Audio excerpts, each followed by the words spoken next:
मरीज के इलाज से इनकार पर डीसी ने उठाए सख्त कदम। मरीज के इलाज के लिए रात भर माँ बाप बेटे को लेकर सरकारी अस्पतालों से लेकर निजी अस्पतालों के चक्कर काटते रहे। कोई भी डॉक्टर इलाज के लिए तैयार नहीं हुआ तो सुबह सिंदगी तालुका मलगान के रोगी को लेकर बीजापुर जिला कलेक्टर वायस पाटिल के दफ्तर पहुंचे पोषक।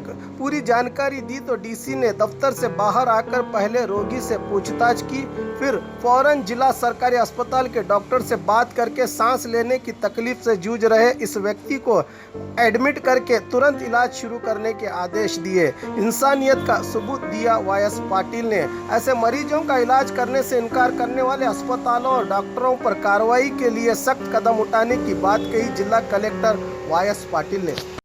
जवारी नस्ल के बकरों का खजाना दफेदार गोट फार्म। शानदार और उम्दा जवारी नस्ल के बकरों के शौकीन खरीदार अब कुर्बानी, अकीका, शादी और दूसरे फंक्शनों के लिए भटकने की जरूरत नहीं। आपके जायका और पसंद के मुताबिक वाजिब दामों में यानी पर केजी जिंदा बकरे के हिसाब से मिलेगा, जिसके लिए आपको बीजापुर रेडियो केंद्र रोड क्यामन कड्डी के पास मौजूद दफेदार फार्म से राबिता करके अधिक जानकारी ले सकते हैं। Mobile number 7795717132। खासकर ईद उल अजहा बकरीद ईद पर कुर्बानी के लिए बकरों की खरीदी को लेकर एडवांस में आपको बुकिंग करनी पड़ेगी।